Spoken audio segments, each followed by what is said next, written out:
পরপর ৩টে গুলি চালিয়ে দেওয়া হলো হাসানের বুকে। ছটফট করতে করতে নিজের দম ছাড়ল হাসান। পড়ে রইল তার নিথর দেহ। তা দেখে পাশের চেয়ারের বাধা শিয়া ভয়ে জমে গেল। সে ভয়ে ভয়ে সামনে তাকিয়ে দেখে দরজার সামনে একজন ব্যক্তির হাতে গান, আর সেই গানের মুখ দিয়ে ধোঁয়া বের হচ্ছে। পরনে তার ব্লু প্যান্ট, ভেতরে ব্ল্যাক টি শার্ট আর উপরে ব্লু জ্যাকেট, মাথা হেলমেট পরা। সে ব্যক্তিটি ধীর পায়ে এগিয়ে আসে শিয়াবের দিকে। শিয়াব নাড়াচাড়া করতে পারছে না, কেননা তার হাত পা চেয়ারের সাথে বেঁধে রাখা হয়েছে, মুখ কাপড় দিয়ে বাঁধা। শিয়াব ছটফট করছে ছাড়া পাওয়ার জন্য, বারবার নিজের বাঁধন খোলার ব্যথার চেষ্টা চালিয়ে যাচ্ছে। সেই ব্যক্তিটি শিয়াবের সামনে গিয়ে দাঁড়ায় আর লোকদের ইশারা করে। সাথে সাথে এক লোকে সেই ছেলের মুখের বাঁধন খুলে ফেলে আর সে চিৎকার করে বলে ওঠে, কে আপনি? কেন এসেছেন আমার এখানে? কে চাই আপনার? আর ওকে কেন মারলেন? আমার কি চাই তা তোমার না জানলেও চলবে। আর তোমায় কেন এনেছি তা একটু পরেই জানবে। আর ওর মৃত্যু তো নিশ্চিত ছিলই, কেন না? ওর সাহস কিভাবে হয় আমার বিরুদ্ধে যাওয়ার, তার উপর আমার বন্দি থেকে পালানোর? তাই ওর এই অসীম সাহস দেখানোর জন্য তাকে ছোট্ট একটি উপহার দেওয়া হলো। দেখুন স্যার, আমাকে ছেড়ে দিন। আমি কিছু জানি না। আমি নির্দোষ। আমি তো পালানোর চেষ্টা করিনি। তাই প্লিজ আমায় ছেড়ে দিন। কারেকশন প্লিজ, আমি স্যার না, ম্যাম। এই বলেই সেই ব্যক্তিটি তার হেলমেট খুলে ফেলে। হেলমেট খোলার সাথে সাথে তার কালো ঘন চুল গড়িয়ে পড়ে তার কোমর পর্যন্ত। দুধেয়াল তার গায়ের রং, চোখ দুটো হরিণের মতো টানা টানা, সাথে বেশ বড় ও মায়াবী। দেখতে একটু গোলুমোলু, ঠোঁটে এক বাঁকানো হাসি যাতে লুকিয়ে আছে হাজারো রহস্য। শিহাব মেয়েটিকে দেখে ব্রুকুসকে তাকিয়ে থাকে আর বোঝার চেষ্টা করে সে কে। ছেলেটির এমন চাহনি দেখে সে মেয়েটি বলে, কি, চিনতে পারছো না তো? পারবেই বা কিভাবে? আগে তো কখনো দেখোনি। থাক, তোমায় আর কষ্ট করতে হবে না। আমিই বলছি আমি কে। আমি সেই ব্যক্তি যার বিরুদ্ধে তুমি রিসাম গ্রুপের সাথে হাত মিলিয়ে কাজ করছো। মানে, আমিই হচ্ছি তান্নাজ রহমান, ওরফে টিআর। এইটা শোনার পরে শিহাব বড় সড় এক ঢোক গিলে ও রীতিমতো হাত পা কাঁপাকাঁপি শুরু হয়ে গিয়েছে। কেননা সে জানে তার সামনে উপস্থিত ব্যক্তিটি আসলে কতটা ভয়াবহ। সে আমতা আমতা করে বলে, তার মানে আপনি টিয়ার, দ্য মিস্টেরিয়াস অর্স lady mafia? Yes mister Shihab, আমিই সেই যার বিরুদ্ধে তুই আর রিসাম গ্রুপের লিডার ষড়যন্ত্র করছিস। ম্যাম প্লিজ মাফ করে দেন। আর এমন হবে না। ভুল করে ফেলেছি আমি। মাফ করে দেন। হাহ, মাফ? কখনো না। কেননা তান্নাজের ডিকশনারিতে মাফ বা ক্ষমা বলতে কোনো শব্দ নেই। তান্নাজ রহমান শুধু ভুলের শাস্তি দিতে জানে, আর সেই শাস্তি হলো মৃত্যু। Nahid, give me the gun. Ma'am please এমন করবেন না। ম্যাম প্লিজ আরেকবার সুযোগ দিন। প্লিজ ম্যাম, ছেড়ে দিন আমায় প্লিজ। তান্নাজ শিহাবের সর্ব আর্তনাদ উপেক্ষা করে মাথা বরাবর একটা গুলি চালিয়ে দেয় আর শিহাব সেখানে মৃত্যুবরণ করে। তান্নাজ তার লোকদের বলে, নাহিদ, ওদের লাশ দুটোকে রিসাম গ্রুপের গোডাউনের সামনে ফেলে আসবা, আর একটা চিঠিতে লিখে দিবা টিআরের বিরুদ্ধে যাওয়ার পরিণাম কি হতে পারে তা নিজের চোখে দেখে নিতে। তান্নাজ নাহিদকে গানটা দিয়েই বাইকের চাবি ঘোরাতে ঘোরাতে চলে যায়। তান্নাজকে আর সে পরে জানতে পারবেন, আপাতত একটা রহস্যই থাক। ইন স্কটল্যান্ড চলন্ত প্লেন থেকে লাফ দিল এক ছেলে। হাত পা ছড়িয়ে বাতাসের সাথে খেলা করতে করতে নিচে নেমে আসছে সে। এত উপর থেকে স্কাই ডাইভিং করার মজাই আলাদা। উপর থেকে স্কটল্যান্ডের এক পাহাড়ি এলাকায় মনোমুগ্ধকর দৃশ্য দেখেই চলেছে। সব কিছুর যেন কেমন কুয়াশা কুয়াশা মনে হচ্ছে তার কাছে। তাও সে ফুল স্পিডে নেমে আসছে, কিন্তু মুখে নেই তার কোনো ভয়, আছে এক তাচ্ছিল্যের হাসি। কিন্তু তাতেও কম কি যায়, সে হাসিতে হাজারো মেয়ে পাগল হতে প্রস্তুত। ঠিক ৬,০০০ ফিটে সে তার প্যারাশুটের বাটন টিপ দিল আর সাথে সাথে ঘুরে গেল তার প্যারাশুট। বাতাসের বেগে সে আবার উপরে উঠে গেল। তারপর আস্তে আস্তে ল্যান্ড করার প্রস্তুতি নিতে থাকলো। এক উঁচু পাহাড়ের টিলে এসে সে পারফেক্টলি ল্যান্ড করে। ল্যান্ড করার সাথে সাথে সে নিজের বেল্ট খুলে ফেললো। দুই হাত পকেটে গুজে শীষ বাজাতে বাজাতে সামনে এগিয়ে আসে। উজ্জ্বল শ্যামলা গায়ের রং, পরনে black pant, black T shirt আর তার উপরে ডার্ক ব্রাউন কালার জ্যাকেট। হাতে ব্ল্যাক বেল্টের ঘড়ি, চুলগুলো সিল্কি হয় কপালে সে বাড়ি খাচ্ছে। ঠোঁট দুটো গোলাপি আর তার নিচে এক তিল। তার উপর ঠোঁটে এক রহস্যময় হাসি। সব মিলিয়ে একদম ক্লিয়ার লুক, যে কোনো মেয়েকে খেয়াল করার জন্য পারফেক্ট। সেই ছেলেকে সামনে আসতে দেখে কিছু কালো পোশাকের লোক তার দিকে ছুটে আসে। দেখি বোঝা যাচ্ছে এই ছেলের বডিগার্ড। সেই বডিগার্ডগুলোর মধ্যে একজন সামনে এগিয়ে আসে, এক হাতে ফাইল সহ অন্য হাতে একটি ফোন নিয়ে। সেই ছেলেটি ফাইলটা হাতে নিয়ে কি জানি চেক করতে থাকে। তখন তার ফোনটি বেজে ওঠে। সে ফোনটি হাতে নিয়ে ফুল অ্যাটিটিউডের সাথে বলে, Hello. Hello, is he talking Mr. Nisham Khan? Sir, I am David. I have important information for you. Yes. Speak up. Sir আপনি যাকে এতদিন ধরে খুঁজছেন তার কিছু ইনফরমেশন পাওয়া গিয়েছে। সত্যি বলছো তো? জি হ্যাঁ স্যার, আমি এইখানে ইতালি এসেছিলাম কিছু কাজে। সেখানে একটা মিটিং শেষে একজনের মুখে তার নাম শুনি। পরে তার কাছে গিয়ে জিজ্ঞাসাবাদ করি আর জানতে পারি তারও এক লোক এখানে আছে। তারপর থেকে তাকে খুঁজে বের করি আর তাকে ধরেও ফেলি। তারপর থেকে জানতে পারি যে বাংলাদেশ সেই ব্যক্তির এক বিশ্বস্ত লোক আছে যে নাকি তার ব্যবসা সেখানে পরিচালনা করছে। তার দ্বারা হয়তো আপনি যাকে খুঁজছেন তাকে পেয়ে যাবেন। Yes, got it. Thank you so much David. তুমি জানো না তুমি আমার কত বড় উপকার করেছো। চিন্তা করো না, তুমি এই কষ্টের ফল ঠিকই পেয়ে যাবে। টাকাটা তোমার ব্যাংক অ্যাকাউন্টে ট্রান্সফার হয়ে যাবে। এইটা আমার দায়িত্ব স্যার, বাট এখন এই লোকের কি করব? সে এখন ইউজলেস। Just shoot him. যে আমার কোনো কাজের না। ওকে বস। ফোন রাখার পর নিশাম এক বিশ্বজয়ের হাসি দিয়ে বলে, অনেক হয়েছে লুকোচুরি, আর না, এইবার হবে হাড্ডাহাড্ডির লড়াই। নিশম খানের কাছ থেকে পালিয়ে আর যাবে কই? একদিন না একদিন তো আমার হাতে ধরা দিতেই হবে। আর যেদিন তোমায় আমার রাজ্যে আনতে পারবো সেই দিনই হবে তোমার জীবনের শেষ দিন।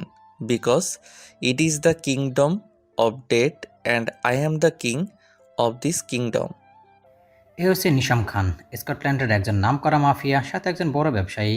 সকলেই তাকে এক নামে চেনে। মাফিয়া জগতে যেমন তার ভয় সকলে আতঙ্কিত, তেমনি রিয়েল ওয়ার্ল্ডে সকলেই তার নামে পঞ্চমুখ। কেননা নিশামকে মাফিয়া ওয়ার্ল্ডে খুব কম মানুষই দেখেছে। নিশাম আড়ালে থেকে কাজ করা বেশি পছন্দ করে, তাই বেশিরভাগই তাকে চেনে না, কিন্তু ওর কাজ সম্পর্কে সকলেরই ধারণা আছে। কোনো ভুল হলো সোজা তাকে শ্যুট করে দেয়, আর পরবর্তীতে তাকে ভয়াবহ শাস্তি দেওয়া হয়। মাফিয়া ওয়ার্ল্ডে সকলেই ওকে এনকে নামেই চিনে। রাত 2টা বাজে, তান্নাস ধীর পায়ে বাসায় প্রবেশ করলো। চারিদিকে অন্ধকার। তান্নাস অনেক সাবধানে দরজা ভিড়িয়ে পা টিপে টিপে নিজের রুমের দিকে রওনা হলো। যেই না সিঁড়িতে পা রাখতে যাবে তখনই বাসার লাইট জ্বলে ওঠে ও একটা কণ্ঠ ভেসে আসে। তান্নাস সাথে সাথে সেখানে ফ্রিজ হয়ে দাঁড়িয়ে যায়। স্টপ দেয়ার, টার্ন অ্যারাউন্ড। তান্নাস সুন্দর বাচ্চাদের মতন ঘুরে দাঁড়ালো, একদম বেবি ফেস করে সে দাঁড়িয়ে রইল। তা দেখে রাহুল সাহেব কড়া গলায় বললেন, আজ এমন বেবি ফেস করে লাভ নেই। আমি আজ বলছি না, তাই এখন চুপচাপ বলো কোথায় ছিলে এতক্ষণ? এত রাত হলো যে।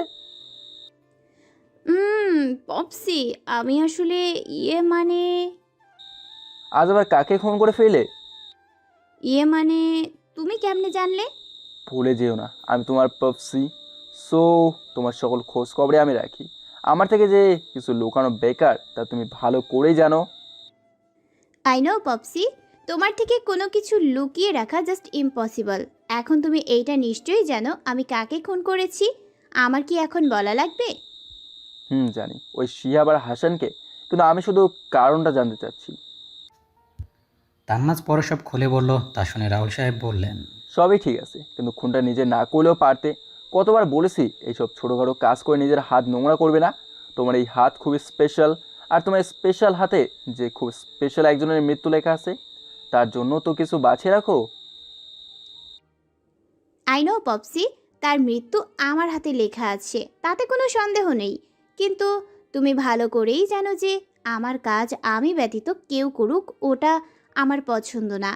আমার কাজ আমি নিজেই করতে ভালোবাসি। আই নো ডিয়ার, বাট খুব সাবধানে। আমাদের লক্ষ্যে পৌঁছানোর আগে কেউ যাতে তোমার রিয়েল আইডেন্টিটি না জানতে পারে। ইউ ডোন্ট ওয়ারি পপসি, তান্নাজের রহস্য ভেদ করা এতটা সহজ নয়। তান্নাজ আর টিয়ার যে এক তা কেউ কোনো দিন জানতে পারবে না। কেননা বাইরের দুনিয়ার সকলেই আমায় বেস্ট ডক্টর হিসেবে চিনে, যে রাগী হলেও অনেক ভালো। কোনো মানুষকে যে সে কষ্ট দিতে পারে তাকেও বিশ্বাস করবে না, খুন তো দূরের কথা। জানি, কিন্তু তাও সাবধানতা অবলম্বন করা ভালো। কখন কি হয়ে যায় তা বলা যায় না।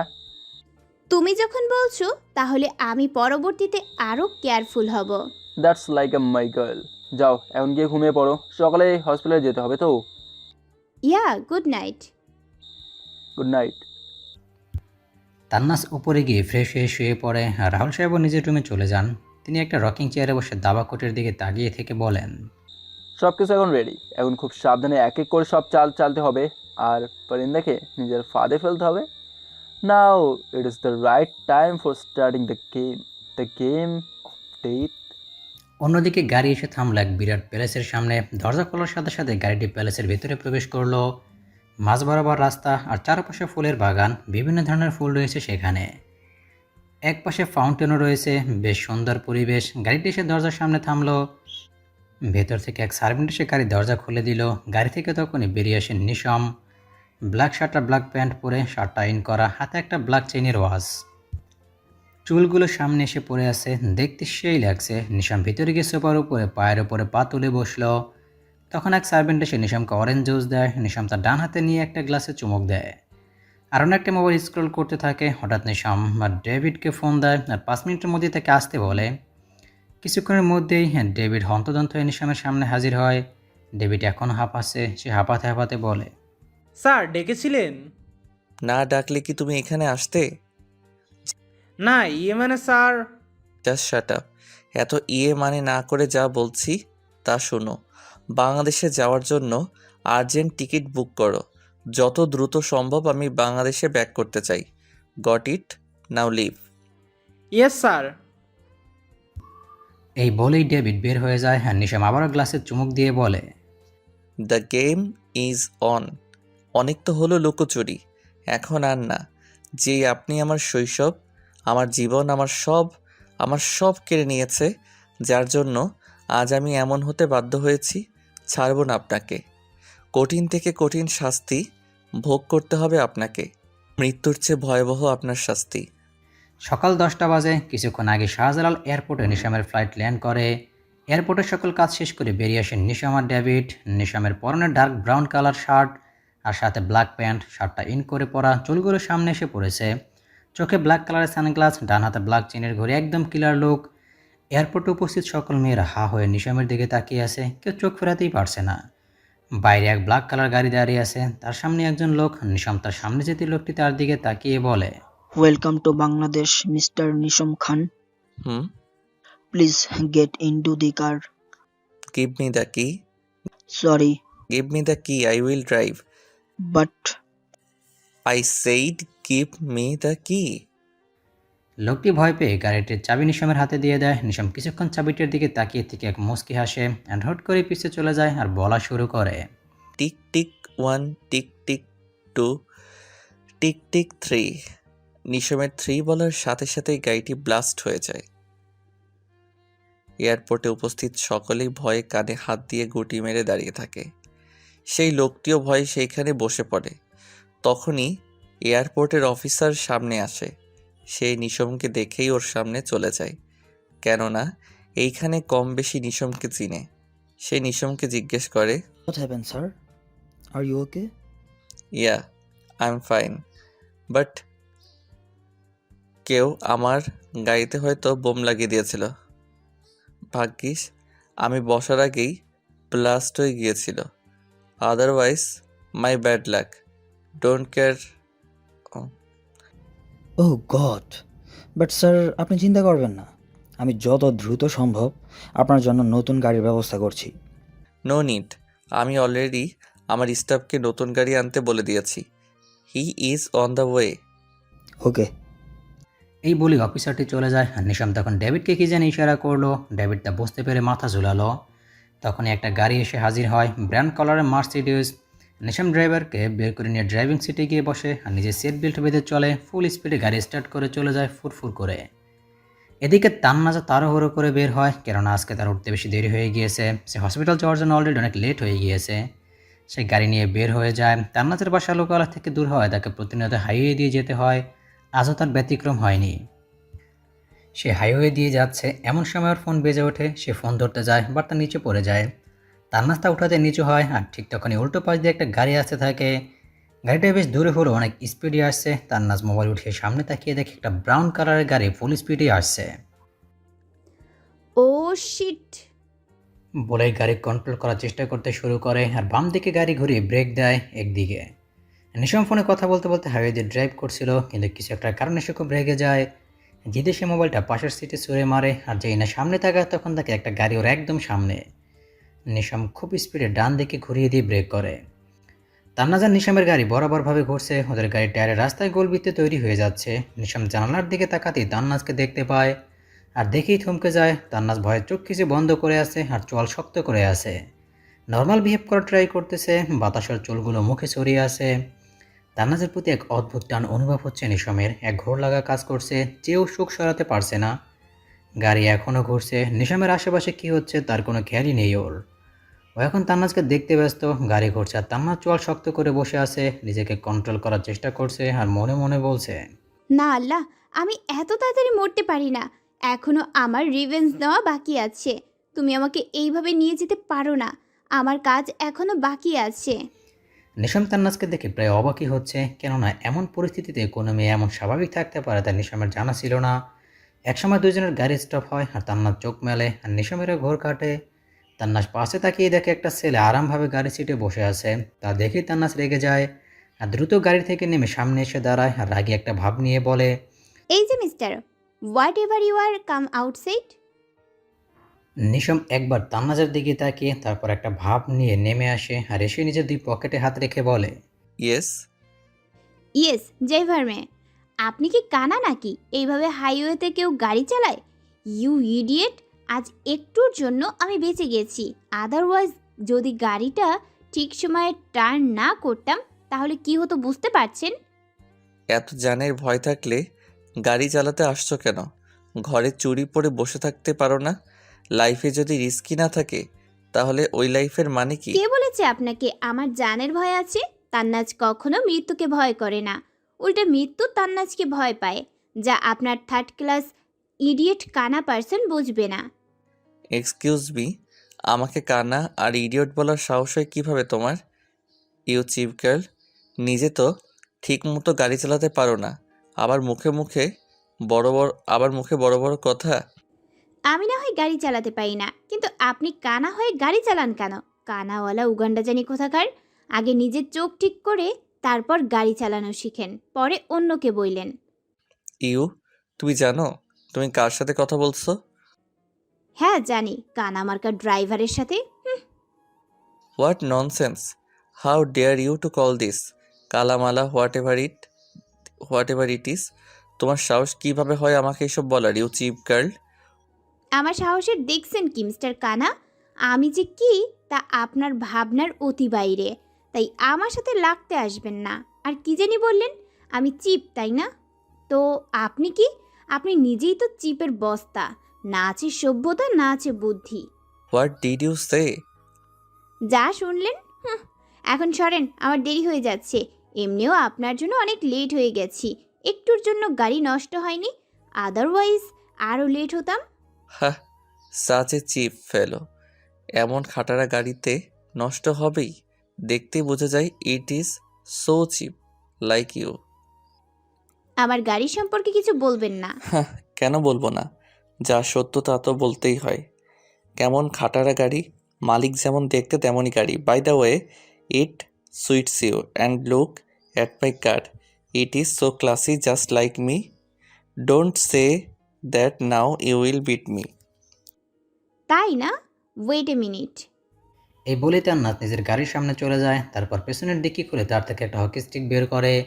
ওইটা হাতে নিয়ে ঘুরোতে ঘুরোতে সামনে তা দেখে ভ্রু কুঁচকিয়ে তাকিয়ে বলে, তোমরা বাঙালি মেয়েরা কিছু পারো আর নাই পারো এসব থার্ড ক্লাস জিনিসই করতে পারো।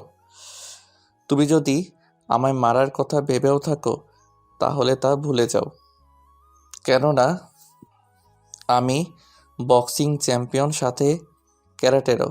সো নিজের জন্য শনি নিজে ডেকে এনেও না। Go to home. এই বলে এক মুচকি হাসি দিয়ে পিছু ফিরে যেই না হাঁটা শুরু করবে, তখন নিশামের কানে এক বিকট শব্দ ভেসে আসে। সে চটজলদি পেছন ঘুরে দেখে তান্নাসের গাড়ির সামনের গ্লাস ভেঙে ফেলেছে। তারপর আরেকবার বাড়ি দিয়ে হেডলাইট, জাস্ট আরেকটা বাড়ি দিয়ে গাড়ির উপরের টেন্ট বসিয়ে দিল। সব কিছু এতই দ্রুত হলো যে নিশাম বোঝার টাইমই পেল না। তান্নাস তখন সামনে এসে বলল, তান্নাজের সাথে লাগার ফল দেখলেন তো কি? সো ফার্দার মোর আমার সাথে লাগতে আসবেন না, আন্ডারস্ট্যান্ড? চুটকি বাজিয়ে আঙুল নিশামের দিকে করে। You better understand. এই বলেই তান্নাস হকি স্টিকটা ডেকেতে রেখে গাড়িতে বসে গাড়ি স্টার্ট দেয় আর ফুল স্পিডে গাড়ি চালিয়ে চলে যায়। নিশাম হা করে তান্নাজের যাওয়ার দিকেই তাকিয়ে আছে। তান্নাজের যাওয়ার পর নিশামের হুঁশ আসে। তারপর একবার নিজের গাড়ির দিকে তাকিয়ে দেখে গাড়ির হাল নাজেহাল। Lady with fire, impressive. But miss Tannaz, নিশামের সাথে লেগে তুমি একদম ভালো করেননি। আমার সাথে লাগার ফল তুমি পাবে, তাও খুব জলদি। এই বলে এক ডেভিল স্মেল দিয়ে গাড়ি থেকে ফোন বের করে কাকে যেন ফোন করে, কাকে যেন কি বলে। অতপর 10 মিনিটের মধ্যে ডেভিড নতুন গাড়ি নিয়ে চলে আসে আর নিশাম ওইটায় চড়ে চলে যায়। রাতে এক চেয়ারের সাথে একজনকে বেঁধে রাখা হয়েছে, মুখে তার ভয়ের ছাপ স্পষ্ট, চারিদিকে অন্ধকার, কিন্তু সেই লোকটির মাথার উপর হলুদ রঙের বাল্ব জ্বলছে। অন্ধকার পেরিয়ে নিশাম সামনে যায়, যাকে দেখে লোকটি আরও ভয় পেয়ে যায়। নিশামের সে লোকটির চুলের মুঠি ধরে বলে, কি ভেবেছিলিস তুই আমি বুঝতে পারবো না যে গাড়ির ব্রেক ফেল করা? আমাকে কি তোর এতটাই কাঁচা খেলোয়াড় মনে হয়? আমার অগোচরে কি হয় না হয় সব কিছুর খবর আমি জানি, আর এইটুকু জিনিস আমি জানবো না? আমাকে মারার জন্য তোরা কি সব প্ল্যান করছিস, কিন্তু তোদের ওয়েলকাম করার স্টাইল আমার একদম ভালো লাগেনি, তাই তো ইচ্ছাকৃতভাবে সেই গাড়ির নিচে বোম লাগাই। It is more fun you know, but আফসোস এখন তোকে এখন মরতে হবে, কেননা তুই আমার সামনে দাঁড়ানোর সাহস দেখিয়েছিস। মরতে তো তোকে হবেই। হ্যাঁ, এই লোকটি সেই লোক যে কিনা সেই গাড়িটি নিয়ে এসেছিল। নিশাম আগে থেকে সব জানতো, কিন্তু কোনো কিছু বুঝতে দেয়নি কাউকে। আর তখন ডেভিডকে বলে ওকে বন্দি করে ফেলে। লোকটি ছটফট করে চলেছে, কিন্তু কিছু বলতে পারছে না, কেননা তার মুখ বাঁধা, সে গঙ্গিয়ে যাচ্ছে, কণ্ঠটা আকুতিতে পূর্ণ। নিশাম সেসব তোয়াক্কা না করে নিজের গান সে লোকটির মাথার উপরে রাখে। Be ready for date. এই বলেই সে লোকটির মাথা বরাবর গুলিটা চালিয়ে দেয় নিশাম। এক গুলিতে লোকটি মৃত্যুবরণ করে। নিশাম ডেভিডকে ইশারা করতে ডেভিড আরও কিছু বডিগার্ড মিলে লাশটিকে নিয়ে যায়। এর কিছুক্ষণ পরে নিশামের ফোনে এক কল আসে, যা দেখে ওর মুখে এক চিলিক হাসি ফুটে ওঠে। সকালবেলা নিশামের গাড়িটা দাঁড়িয়ে আছে এক বাড়ির সামনে। শহর থেকে বেশ লোকালয় বাড়িটি। শহর থেকে এত দূরে আসার একমাত্র উদ্দেশ্য একজন স্পেশাল মানুষের সাথে দেখা করা। নিশাম যতবারই বাংলাদেশে আসে ততবারই তার সাথে দেখা করে। এটা নতুন কিছু না, বাট এইবারের বিষয়টা একটু আলাদা। নিশাম প্রতিবার তার সাথে নিজের অফিস বা অফিসে দেখা করে, অথবা একটা সিক্রেট প্লেসে, কিন্তু আজ প্রথম নিশাম তার বাড়িতে এসে দেখা করছে। কাল রাতে তারই কল এসেছিল, সে আজকে নিশামকে তার বাড়িতে আসতে বলে। নিশামও তাই কোনো কথা না বাড়িয়ে এসে পড়ে, কেননা ওরও যেই লোকটির সাথে কথা বলার অনেক বেশি দরকার। নিশাম গাড়ির হর্ন বাজাতে দারোয়ান এসে বাড়ির গেটটি খুলে দেয়। নিশাম গাড়ি নিয়ে ভেতরে চলে আসে। গাড়িটি সাইডে পার্ক করে নেমে আসে সে। পরনে তার হোয়াইট টি শার্ট, সাথে black colour jacket and black pant, চোখে একটা ব্ল্যাক সানগ্লাস, চুলগুলো সামনে এসে পড়েছে। ডোরবেল বাজাতে একজন সার্ভেন্ট সে দরজা খুলে দেয়। তারপর নিশামকে দেখে জিজ্ঞেস করে, জি, কাকে চাই? মিস্টার রাহুল ইসলাম আছেন? হ্যাঁ, তিনি ভিতরেই আছে। আপনি ভিতরে এসে বসুন, আমি তাকে ডেকে দিচ্ছি। Yeah sure. Welcome my boy, how are you? Nisham উপরে তাকিয়ে রাহুল সাহেবকে দেখে এক হাসি দেয়। নিশাম তাকে দেখে দাঁড়িয়ে যায়। রাহুল সাহেব এগিয়ে নিশামকে জড়িয়ে ধরে, তারপর তাকে নিজের সামনে বসায়। তো কেমন আছো? ফাইন আঙ্কেল, আপনি কেমন আছেন আর আপনার শরীর কেমন এখন? একদম fit, but I am angry with you. কেন, আমি আবার কি করলাম? কি করনি বলো? বাংলাদেশে আসলেই তুমি আমার খোঁজ নাও, এই বাদে না। তাও আবার এইবার তো আমায় জানাওনি যে তুমি আসছো, বরং আমি যেন তোমায় ফোন দিলাম। সরি আঙ্কেল, এইবার একটু স্পেশাল কাজে এসেছি আমি, তাই সিক্রেটভাবে এসেছিলাম, এই জন্য কাউকে তেমন বলিনি। Yeah I understand. সে যাই হোক, বিজনেস কেমন চলছে তোমার? ইয়া আঙ্কেল, গুড। রাহুল সাহেব আর নিশাম এই নিয়ে সেই নিয়ে বেশ কথা বলতে থাকে। প্রায় কিছুক্ষণ পরে নিশামের কানে এক মিষ্টি কণ্ঠ ভেসে আসে। সে সেই কণ্ঠের সন্ধানে উপরে তাকায়। উপরে তাকিয়ে তার চোখ সেই মেয়েটির দিকে স্থির হয়ে যায়। একটা মেয়ে নিজের হাতে ওয়াচ পড়তে পড়তে নিচে নেমে আসছে। নিশাম ঘোর লাগা দৃষ্টিতে তাকে দেখেই চলেছে। পরনে তার রেড অ্যান্ড ব্ল্যাক কালারের কম্বিনেশনের একটা কামিজ, সাথে হালকা চুড়িদার আর ওড়না, চুলগুলো খোপা, মুখে কোনো মেকআপ নেই। আছে এক মিষ্টি হাসি। মেয়েটি আর কেউ নয়, বরং তান্নাজেই। তান্নাজ নিচের দিকে তাকিয়ে নিজের ওয়াচ ঠিক করতে করতে নামতে থাকে আর বলতে থাকে, পপসি, আই এম গ্রেটিং লেট। আমার নাস্তাটা তাড়াতাড়ি দিতে বলো। আচ্ছা তুমি একটু ওয়েট করো, আমি এখনই আসছি। রাহুল সাহেবের কথায় নিশামের ঘোর ভাঙে। সে নিজের চোখ সরিয়ে ফেলে, অতপর কি যেন ভেবে আবার তাকায়, আর তাকে এক ডেভিল স্মাইল দেয়। তান্নাজ নিজের ওয়াচ ঠিক করে সামনে তাকাতেই থমকে যায়। মুখের সেই হাসিটি নিমিশেই চলে যায়, আর মুখে এক রাগী ভাব চলে আসে। পপসি, এই লোক কে? আর আমাদের বাসায় কি করছে? তুমি? তান্নাজ কিছু বলতে যাবে, তখনই রাহুল সাহেব বলে ওঠেন, ও তুমি নিশমের কথা বলছো? ওইটা ওই ছেলে যার কথা আমি তোমায় বলছিলাম। He is the one. You mean say he is the Nisham Khan, the great businessman and যে নাকি তোমার জান বাঁচিয়েছিল? হ্যাঁ, নিশাম একবার রাহুল সাহেবের যান বাঁচিয়েছিল। রাহুল সাহেব আরও 2 বছর আগে কিছু কাজ স্কটল্যান্ড গিয়েছিল। সেখানে কেউ তার উপর গুলি চালায়, যার ফলে সে আহত হয়ে রাস্তায় পড়ে থাকে। তখন নিশামের গাড়ি সেই রাস্তা দিয়ে যাচ্ছিল। রাস্তার মাঝে কাউকে পড়ে থাকতে দেখে গাড়ি দাঁড় করায় আর নেমে এসে রাহুল সাহেবকে আহত অবস্থায় পায়। তাই নিশাম দ্রুতই তাকে হসপিটালে অ্যাডমিট করায় আর তার চিকিৎসাও করায়। রাহুল সাহেব ঠিক করে নিশাম তার সাথে দেখা করে। রাহুল সাহেব ওকে কৃতজ্ঞতা জানায়। সেই থেকেই তাদের মধ্যে অনেক ভালো সম্পর্ক হয়, আর এই সুবাদে তাদের মধ্যে আরেকটি সম্পর্ক হয় যা জলদি জানতে পারবেন। ইয়া ওই সে। আর নিশাম ও আমার একমাত্র মেয়ে Tannaz, she is the doctor. Hello miss Tannaz. আসসালামু আলাইকুম। তান্নাজের মুখে সালাম শুনে নিশাম কিছুটা অবাক হয়, কিন্তু পরক্ষণে নিজেকে সামলিয়ে বলে, ওয়ালাইকুম আসসালাম। কালকে কেমন পায়ের উপর পা লাগিয়ে ঝগড়া করছিল, আর আজকে দেখো কি নম্র আর ভদ্র, যেন ভাজা মাছ উল্টিয়ে খেতে পারে না। থ্যাংক ইউ সো মাচ ভাইয়া, আমার পপসির যান বাঁচানোর জন্য। ভাইয়া কথাটা শুনে নিশাম শুকনো গলায় বিষম খেলো। তা দেখে রাহুল সাহেব তাকে চট জলদি টেবিল থেকে পানি দেয়। নিশাম এক ঢোকে পুরো পানি শেষ করলো। কালকে ছিলাম কানা ইডিয়েট ড্রাইভার 3rd ক্লাস, আর আজ হয়ে গেলাম ভাইয়া। আসলে বাঙালি মেয়েরা সব পারে। রাহুল সাহেবের কথায় নিশামের ধ্যান ভাঙে। তুমি ঠিক আছো তো? জি আঙ্কেল। ভাইয়া, আপনাকে মনে হয় কেউ মনে মনে গালি দিচ্ছে, তারই ইফেক্ট এইটা। তা আপনাকে এত গালি কে দিচ্ছে শুনি? আপনার সামনে থাকা একটা চুড়েল মাইয়া। কিছু বললেন? কই না তো। ও আচ্ছা পপসি, আমি নাস্তা করে নেই, দেরি হচ্ছে আমার। তুমি কি এখন নাস্তা করবে নাকি পরে? হ্যাঁ করে নাও, আমি এখনই করব। নিশাম তুমি কি নাস্তা করে এসেছো নাকি? না আঙ্কেল, করিনি, পরে করব। এ কি পরে করবে কেন? আমাদের সাথেই করো, আর ভুলেও না বলবে না। ওকে। এই কথা শুনে তান্নাজ এক বিরক্তিকর ভাব নিয়ে চলে যায় ডাইনিংয়ে। ওর পিছে পিছে নিশাম আর রাহুল সাহেব। তান্নাজ আর নিশাম মুখোমুখি বসে আছে, যে যার মতো নাস্তা খাচ্ছে। তখনই রাহুল সাহেব বলে ওঠেন, নিশাম তোমাকে কিন্তু আজ আমি এক বিশেষ কারণে রেখেছি। জি, কি কারণে uncle? About that topic.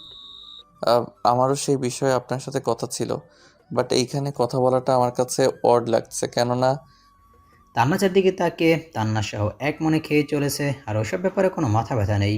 Rahul সাহেব ব্যাপারটা বুঝতে পেরে বলে, বুঝেছি। আচ্ছা এইখানে না হয় কথা না হলো, তুমি আজ রাত 12টায় সে সিক্রেট প্লেসে উপস্থিত থেকো। আজ তোমাকে একজন স্পেশাল মানুষের সাথে দেখা করাবো। ওকে আঙ্কেল, বাট ওর সামনে কথা বলাটা কি দরকার ছিল? সামনে তাকিয়ে দেখে তান্নাজ রাগী চোখে ওর দিকে তাকিয়ে আছে। তার আর বুঝতে বাকি নেই তান্নাজের পায়ে জোরে পাড়া দিয়েছে। নিশাম এতক্ষণ শান্তে থাকলো, এখন রাগে ফুঁসছে। How dear she! নিশমকে পাড়া মারার সাহস কিভাবে হয় এই মেয়েটার? এখন আঙ্কেল না থাকলে এর কি যে হাল করতাম আমি। ইউ ডোন্ট ওয়ারি, আমি কার সামনে কি বলছি তা আমি জানি। হুম। রুমে গিয়ে কিছু ডিসকাস করতে থাকে। কথার এক পর্যায়ে নিশাম বলে, কিন্তু এইটা কিভাবে সম্ভব? মানে সে হ্যাঁ। নিশাম চোখ দুটো একদম লাল হয়ে আসে, যেন এখনই সব কিছু শেষ করে দিবে। তাকে তো আমি ছাড়বো না, কোনো মতেই না। He have to die. চারিদিকে নিস্তব্ধ। এর মধ্যে হাইওয়ে দিয়ে ফুল স্পিড একটি বাইক ছুটে চলেছে। স্পিড প্রায় 120-এর কাছাকাছি। একদম প্রফেশনাল বাইকারদের মতো বাইক চালাচ্ছে। সে আর কেউ নয়, বরং নিশাম। এমন নিস্তব্ধতা রাতে খালি হাইওয়েতে বাইক চালানোর মজাই আলাদা। তাই সে সেই মজাটি উপভোগ করছে। কিছু দূর যেতেই তার সাথে আরেকটি বাইক যোগ হয়। নিশাম পাশ ফিরে দেখে একজন বাইকার, হেলমেট পরা, তাই মুখ বোঝা যাচ্ছে না। পরনে ব্ল্যাক টি শার্ট আর রেড জ্যাকেট অ্যান্ড জিন্স। বাইকারটি নিশামের সাথে কম্পিটিশন করার চেষ্টা করছে। তা দেখে নিশামের মুখে এক চিল্লিক হাসি ফুটে ওঠে। সে তার বাইকের স্পিড আরও বাড়িয়ে দেয়। সাথে পাশে থাকা বাইকারটিও। দুজন বাতাসের বেগে ছুটে চলেছে, কেউ কারো থেকে কম নয়। এক পর্যায়ে পাশে থাকা বাইকটি নিশামকে ক্রস করে ডান দিকে চলে যায়। আর নিশাম বাইকটা থামিয়ে বলে, হু দ্য হেল ওয়াজ হি? যে কিনা নিশমকে হারিয়ে গেল। নো নিশম, তুই হারতে পারিস না। তুই হারা শিখিসনি। You have to win. এই বলে নিশাম ফুল স্পিডে বাইক চালানো স্টার্ট করে, বাট ওর বাইকটাকে আর পায় না। নিশাম যখন সে বাইকারকে খুঁজছে, তখন নিশামের ফোনে ফোন আসে। নিশাম বাইক থামিয়ে ফোন বের করে দেখে রাহুল সাহেব। নিশাম ফোন পিক করে কি যেন বলে, আর মোবাইল রেখে আবারও বাইক চালু করে। এক গোডাউনের ভিতরে রাহুল সাহেব আর নিশাম দাঁড়িয়ে আছে। কারো ওয়েট করছে তারা। তখনই তাদের কানে একটা বাইকের আওয়াজ কানে আসলো। রাহুল সাহেব আর নিশাম পেছন করে দেখে একজন হেলমেট পরা লোক তাদের দিকে এগিয়ে আসছে। নিশাম ভালোভাবে খেয়াল করে দেখলো এই সেই ব্যক্তি যে কিনা নিশামকে বাইক রেসে হারিয়েছিল। নিশাম তাকে কিছু বলতে যাবে তার আগে রাহুল সাহেব বলে ওঠেন, নিশম, এই হচ্ছে সে স্পেশাল মানুষ যার সাথে আমি তোমার দেখা করতে চেয়েছিলাম। সে এখন থেকে আমার জায়গায় তোমার সাথে কাজ করবে, আমিও থাকবো, বাট শুধু তোমার গাইড করব। মেইন কাজ তোমাদের দুজনকে একসাথে মিলেই করতে হবে। বাট সে কে? আর এইভাবে আমাদের কাজের সাথে একজন অপরিচিত কাউকে সামিল করা কি ঠিক? আমি এই কাজে বাহির কাউকে সামিল করতে পারবো না, সরি। সে অচেনা নয়, বরং আমাদের পরিচিত। আর ও যে কি তা তুমি এখনও জানো না, তাই এমন বলছো। Who the hell is he? এইবার তো নিজের চেহারা প্রদর্শন করো। নিশাম সে বাইকারের দিকে তাকায়। সে বাইকারটি নিজের হেলমেট খোলে। হেলমেট খোলার সাথে সাথে তার ঝুঁটি করা চুলগুলো বেরিয়ে আসে আর মুখে এক বাঁকা হাসি। নিশাম সামনে থাকা ব্যক্তিটিকে দেখে হা করে তাকিয়ে থাকে, কেননা সামনে থাকা ব্যক্তিটি আর কেউ না বরং তান্নাস নিজেই। নিশাম তান্নাসকে দেখে রাহুল সাহেবকে বলে, এইসব কি আঙ্কেল? ও এইখানে কি করছে? আর ওর মতো বাচ্চা মেয়ে কি বা কেন এইখানে আনছেন? Mind your own business. আমি কে আর এইখানে কেন তার কৈফিয়ত আমি আপনাকে দিতে বাধ্য নই। অ্যান্ড পপসি, তুমি আমাকে কার সাথে কাজ করতে বলছো, যার নাকি আমার সাথে কোনো মিলই নেই? সে কই আর আমি কই? Yes, you are right. আমি কই আর তুমি কই? তুমি শুধু নর্মাল একজন ডাক্তার, আর আমি মাফিয়া ওয়ার্ল্ডের কিং, তা এনকে। তোমার সাথে আমার কোনোভাবেই যায় না। ইউ চুপ, একদম চুপ। কি বাচ্চাদের মতো শুরু করছো? আমি ভালো মতো জানি কে কেমন। আর নিশম, তুমি হয়তো জানো না ওকে। She is Tiar, the youngest lady mafia of world. What? এটা কিভাবে সম্ভব? টিয়ার তো... হ্যাঁ জানি, সকলের মতে টিয়ার দুবাইতে থাকে, বাট সেটা শুধু লোক জানার জন্য, আর কিছুই না। আমি মানি না ও টিয়ার। ওর মধ্যে মাফিয়া টাইপ কোনো কোয়ালিটি নেই। কে জানে গানও চালাতে পারে কিনা। আমার অ্যাবিলিটির উপর ডাউট করে একদম ভালো করেননি মিস্টার খান। নাও জাস্ট সি। এই বলেই তান্নাস নাহিদকে ফোন করে। একটু পর নাহিদ এসে হাজির হয়।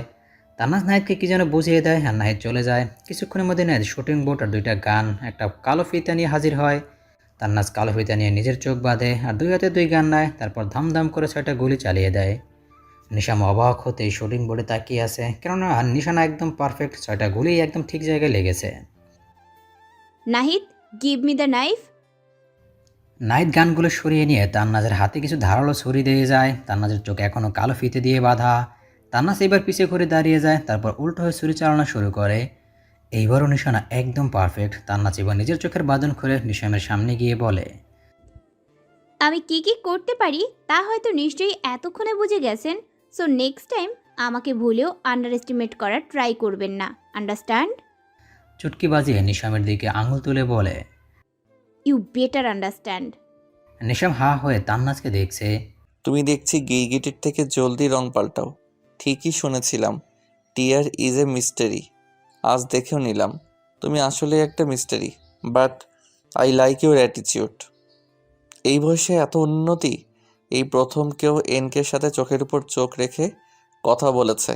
আমাকে চ্যালেঞ্জ করার সাহস দেখেছে।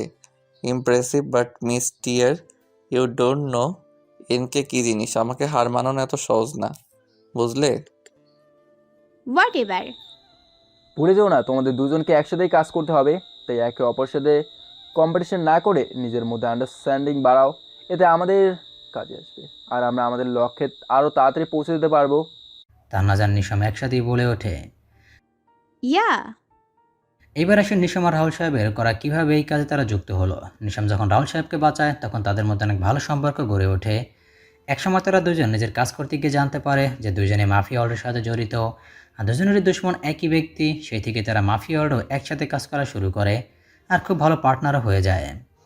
রাহুল সাহেব নিজের ব্যাগ থেকে কিছু কাগজপত্র আর কিছু ছবি বের করে বলে, এইখানে সেই ব্যক্তির সব ইনফরমেশন আছে। সে কোথায় বা এখন কি করে, তার রেঞ্জ কতটুকু, আর তার সাথে কে কে সামিল, আর তার সকল কালো ব্যবসার রেকর্ডও আছে এতে। আর এই হলো তার ছবি। টেবিলে একটি ছবি রেখে ছবিটি দেখার সাথে সাথে তান্নাজ আর নিশামের চোয়াল শক্ত হয়ে যায়। চোখগুলো একদম টকটকে লাল, মুখে এক হিংস্র ভাব। দুজনে একসাথে বলে ওঠে, হাবিব আলমগীর। ইয়া, সে এখন ইতালিতে আছে, আর সেখান থেকে তার সব কিছু সামলাচ্ছে। শুনতে পাওয়া গেছে যে সে নাকি বাংলাদেশে অনেক বড় একটা প্রজেক্ট করতে যাচ্ছে। এই প্রজেক্টটা নাকি অনেক বড়, এতে নাকি তার কোটি কোটি লাভ হবে। যদি আমরা কোনোভাবে এই প্রজেক্টে বাধা দিতে পারি তাহলে হাবিবকে স্বয়ং নিজেই বাংলাদেশে আসতে হবে আর সব সামাল দিতে হবে, তা না হলে ওর কোটি কোটি টাকার লস হয়ে যাবে। বাট প্রজেক্টটা কি?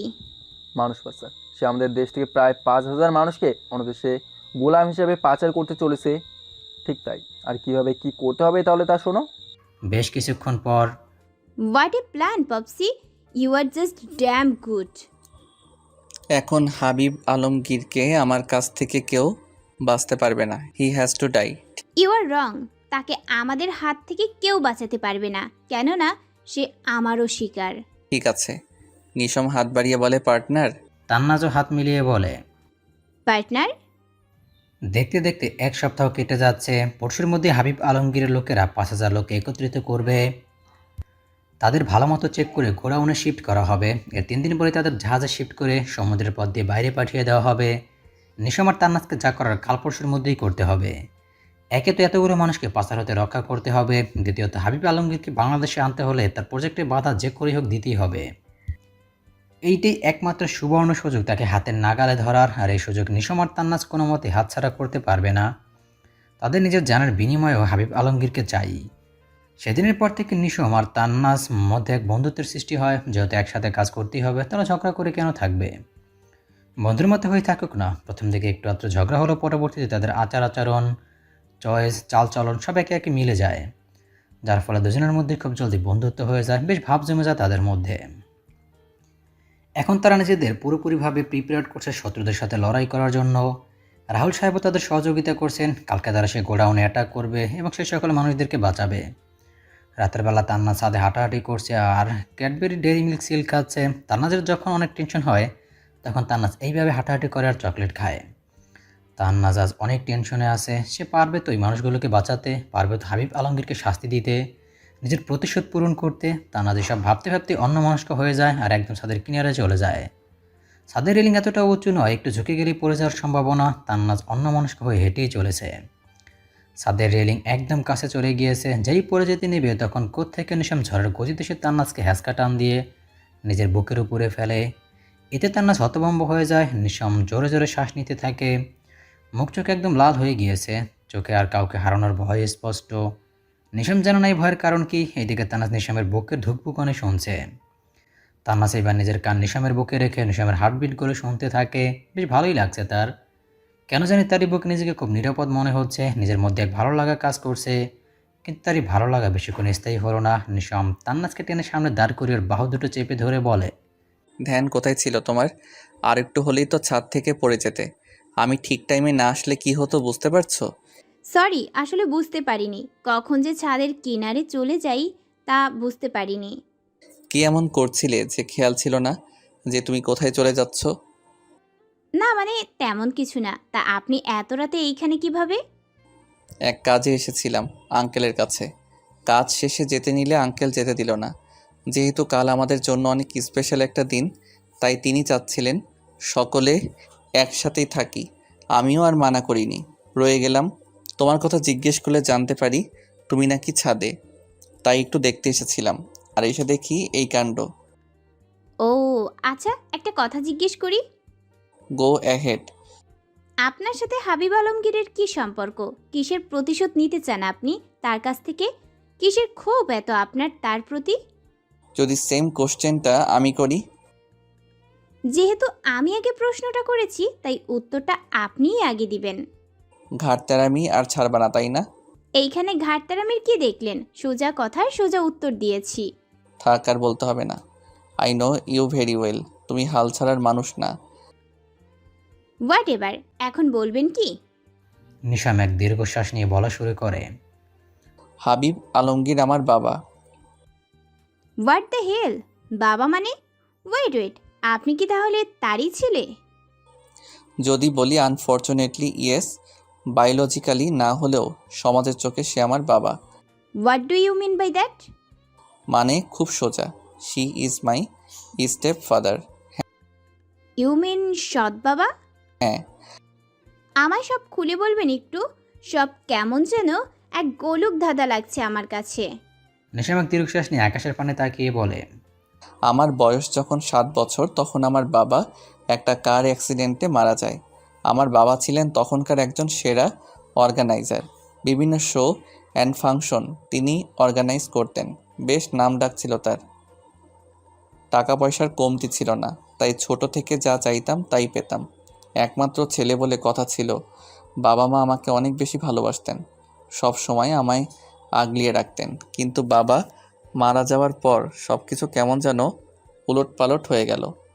বাবা যাওয়ার পর মা ভেঙে পড়ে, কিন্তু একসময় আমার জন্য শক্ত হয়ে দাঁড়ান। বাবার কোম্পানিটি নিজেই দেখাশোনা করেন, কিন্তু তাতে তাকে অনেক কটু কথা শুনতে হতো। একসময় তার পরিবার তাকে দ্বিতীয় বিয়ের জন্য চাপ দিতে থাকে। মা প্রথমে মানা করলেও পরবর্তীতে আমার কথা ভেবে রাজি হতে চান আর আমাদের কোম্পানির ম্যানেজারকে বিয়ে করেন। সে বরং আর কেউ নয়, বরং হাবিব আলমগীর নিজেই। তখন আমার বয়স 8-এ পড়ে মাত্র। বিয়ের 2 মাস ভালোই ছিল সে, কিন্তু এরপরে তার আসল রূপ বেরিয়ে আসে। সে রাতে নেশা করে এসে মাকে পিটাতো। তখন মাঝরাতে মায়ের চিৎকার শুনে উঠে যেতাম আর দরজার ফাঁক দিয়ে দেখতাম যে সে আমার মাকে মারছে, কিন্তু কিছু বলতে পারতাম না, ছোট ছিলাম বলে। মাও কিছু বলতেন না, ভাবতেন একসময় সব ঠিক হয়েই যাবে। কিন্তু দিন দিন আরও খারাপের দিকে যাচ্ছিল। একদিন তো তিনি বাসায় পর নারীকে নিয়ে আসেন। তিনি বাসায় পরনারীকে নিয়ে আসেন, যা আমার সহ্য করতে পারেনি। ওই নারীকে ধাক্কা মেরে বের করে দেয়। তাতে হাবিব আলমগীর রেগে যায় আর মাকে বেল্ট দিয়ে অনেক মারে আর বলে সে নাকি আমার মাকে শুধু টাকার জন্য বিয়ে করেছে আর আমাদের প্রতি কোনো ইন্টারেস্ট নেই। তিনি এই বলে মাকে মারতে মারতে রক্তাক্ত করে ফেলে। আমি গিয়ে তখন তার পায়ে পড়ি আর বলি আমার মাকে ছেড়ে দিতে, কিন্তু তিনি দেননি, বরং আমায় ধাক্কা দিয়ে ফেলে দেয়, যার ফলে আমি দেয়ালের সাথে অনেক জোরে আঘাত পাই। আমার মাথা দিয়ে রক্ত ঝরছিল। মা আমার নাম ধরে তখন চিৎকার দেয়, আমার কাছে আসতে চায়, কিন্তু দেয় না, বরং আরও মারতে থাকে। আমি আবছা চোখে তার দিকে তাকিয়ে দেখি হাবিব আলমগীর আমার মায়ের পেটে ছুরি ঢুকিয়ে দেয়। তখন আমি মা বলে এক চিৎকার দিয়ে জ্ঞান হারাই। এই বলে নিশাম কাঁদতে শুরু করে। ওর চোখ দিয়ে অনবরত পানি গড়িয়ে চলেছে। ছেলেরা নাকি সহজে কাঁদে না। যখন তাদের মধ্যে থাকা কষ্টগুলো মেঘের সমতুল্য হয়ে যায়, কোনো বাধা মানতে পারে না, তখনই নাকি তারা তাদের কষ্ট একেবারেই বিসর্জন দেওয়ার জন্য একবার হলেও মন খুলে কাঁদে। জাজ নিশামের বেলায় হচ্ছে। নিশামের চোখে পানি দেখে তান্নাজের চোখেও পানি চলে এসেছে, কিন্তু নিজেকে সামলিয়ে বলে, তারপর যখন জ্ঞান ফিরে আমি তখন মা মা করে চিৎকার করে উঠি। আমার পাশের বাসার আন্টি ছিল, সে আমায় শান্ত করতে থাকে, কিন্তু আমি তখনও মা মা করেই চলেছিলাম। তা দেখে তিনি আমায় একটা কবরের সামনে নিয়ে যায় আর বলে এইখানেই নাকি আমার মা শুয়ে আছে। কাল নাকি আমাদের বাসায় ডাকাত পড়েছিল, ডাকাতরা সব নিয়ে যেতে নিলে নাকি মা বাধা দেয় আর তারা মাকে মেরে ফেলে, আমাকেও নাকি আঘাত করে। তখন বাবা বাসায় ছিল না। বাবা যখন বাসায় আসে তখন এসব দেখে নাকি পাড়া প্রতিবেশীদের ডেকে আনে। আমার যখন জ্ঞান ছিল না তখন নাকি মার জানাজা গিয়ে কাফনের কাজ শেষ করে দেওয়া হয়। হাবিব আলমগীর যে সবাইকে মিথ্যা বলেছে তা আমার বুঝতে দেরি নেই। সে যে খুব স্মার্টলি চাল চেলেছে, কিন্তু আমার তখন কোনো কিছুর হুঁশ ছিল না। আমি তখন মা মা বলে চিৎকার করছিলাম। তখন কোথা থেকে হাবিব আলমগীর এসে আমায় টেনে হিঁচড়ে বাসায় নিয়ে আসে আর রুমে বন্দি করে দেয়। তখন অনেক মিনতি করে বলেছিলাম আমাকে মার কাছে যেতে দিতে, কিন্তু দেয়নি। প্রায় 3 দিন সেই রুমে বন্দি ছিলাম। কোনো খাওয়া পানি পর্যন্ত দেওয়া হয়নি আমায়। প্রায় 4 দিনের দিন হাবিব আলমগীর রুমে এসে আমায় রুম থেকে বের করে আনেন আর কোথায় যেন নিয়ে যায়। আমি তখন অনেক দুর্বল ছিলাম, তাই কিছু বলতে পারিনি। সে আমায় কোনো এক বস্তির মতো জায়গায় এনে একটা রুমের ভিতর আমায় নিয়ে একজনের কাছে দিয়ে দেন। তখন তিনি আমায় ভালো মতো দেখে হাবিব আলমগীরকে মোটা মোটা 3টা টাকার বান্ডিল ধরিয়ে দেন আর সে সেই টাকাগুলো দিয়ে দাঁত কেলিয়ে চলে যায়। আমি পিছন থেকে ডাকলেও পিছে ফিরে তাকায়নি সে। সেই দিন না বুঝলেও এখন বুঝি তিনি আমায় তাদের কাছে বেচে দিয়ে চলে গিয়েছিলেন। সেই লোকগুলো আমায় পরে বিদেশে পাচার করে দেয়। সেখানে আমায় অনেক টর্চার সহ্য করতে হয়। কাজ করতে না পারলে প্রতিদিন মার খেতে হতো। এমনও অনেক দিন গেছে যে আমি না খেয়েছিলাম, কিন্তু দেখার মতো কেউ ছিল না।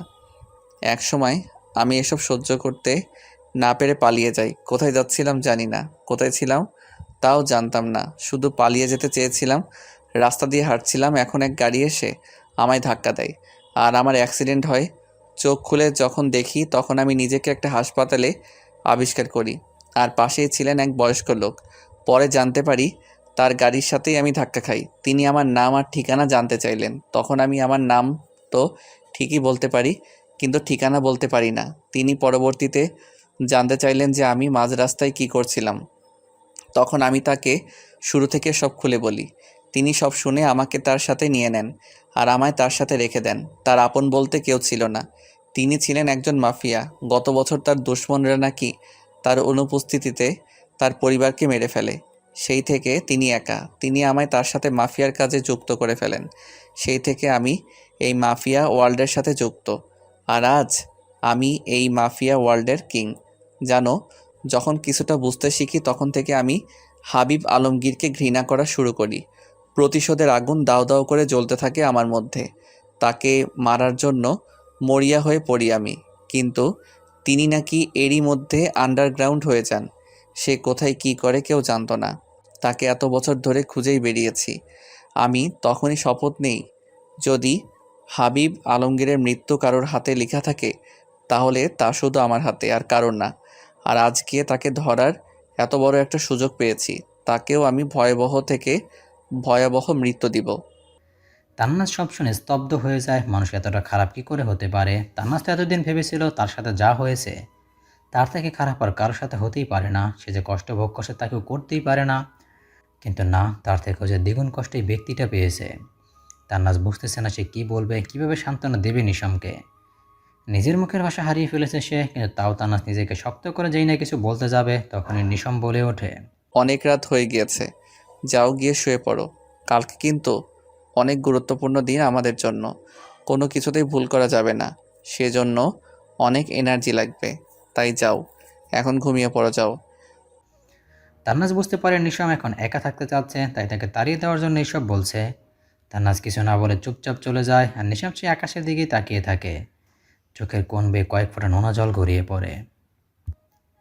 আজই সেই 5,000 মানুষদের একত্রে করা হবে। রাত 9টা নাগাদ তাদের গোডাউনে আনা হবে।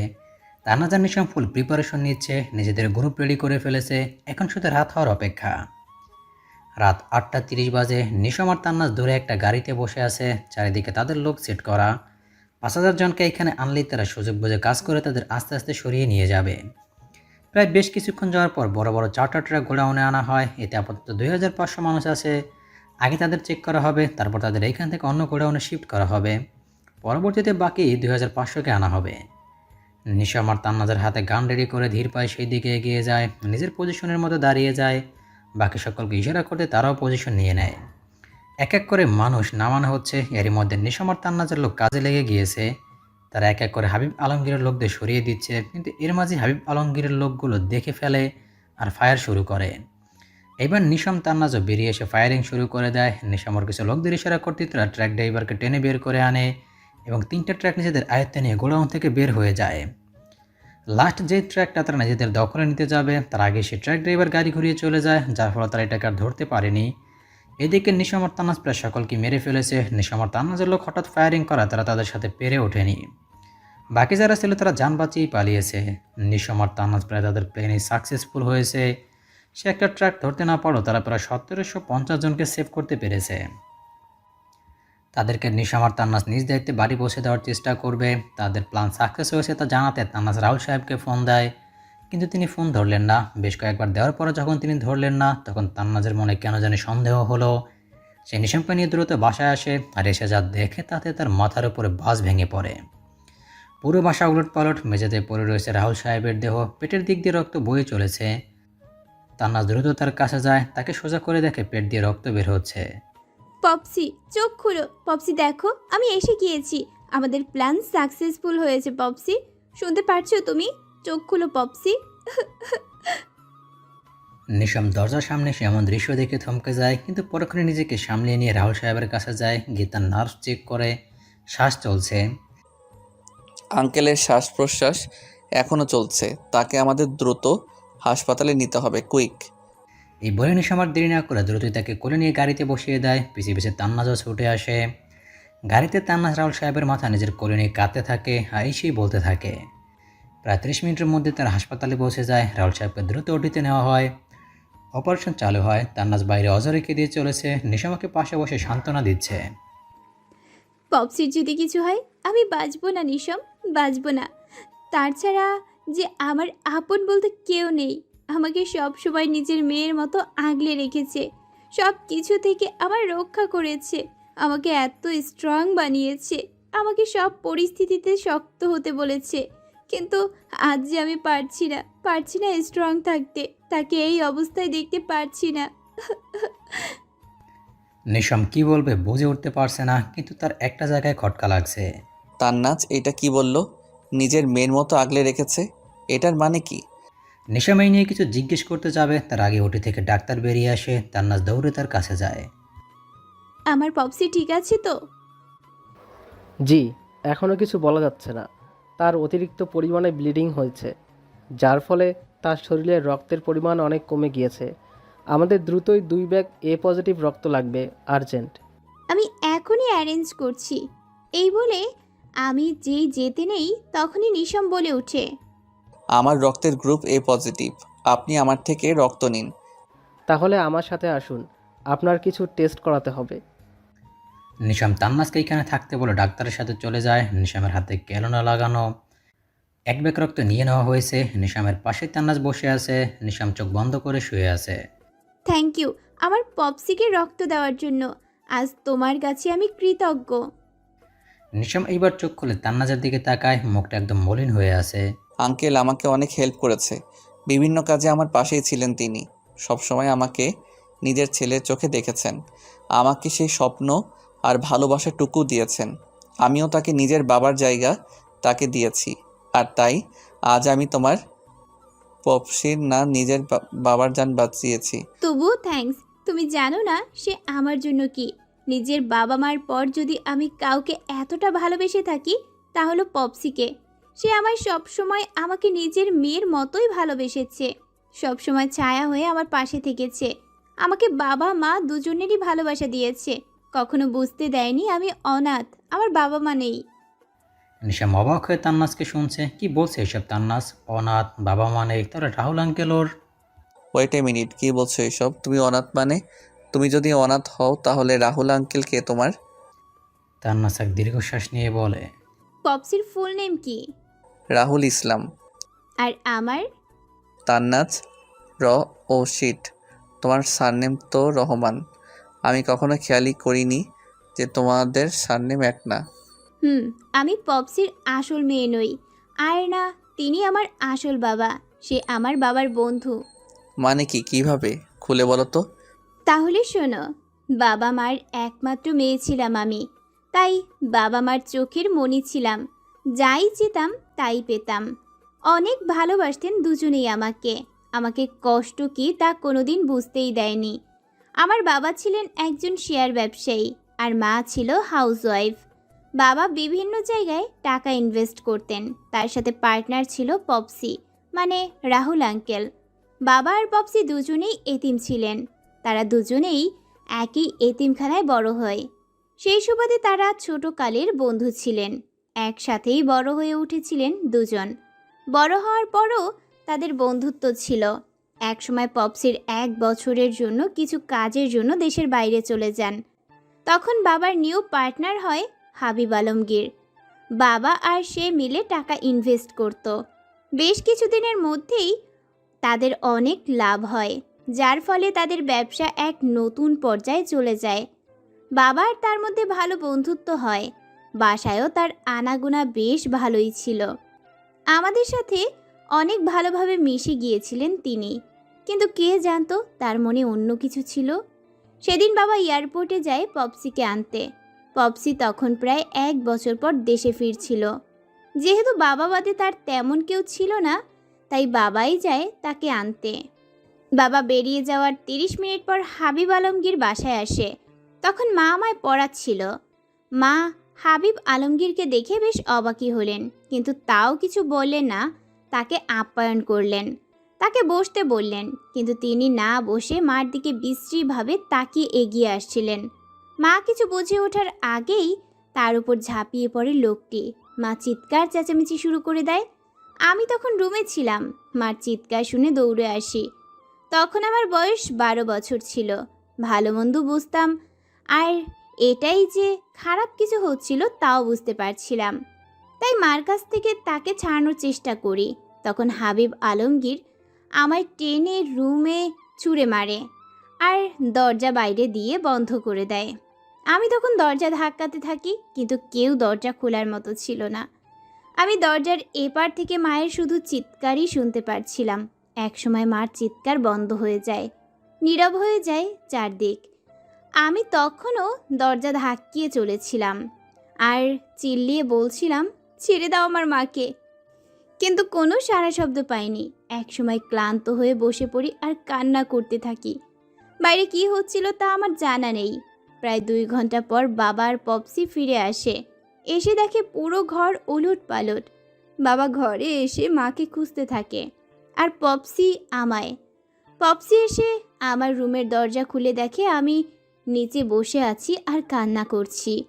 তখন তিনি আমায় আমার কাছে আসতেই আমি কিছু না বলে দৌড়ে বেরিয়ে যাই আর মার রুমে চলে যাই। গিয়ে দেখি বাবা দরজা ধাক্কাচ্ছে, কিন্তু মা খুলছে না। আমার পিছু পিছু পপসিও আসে। বাবাকে এমন দরজা ধাক্কাতে দেখে পপসি সামনে যায়। দুজন ডাকাডাকির পর যখন মা দরজা খুললেন না, তখন তারা দরজা ভেঙে ফেলে।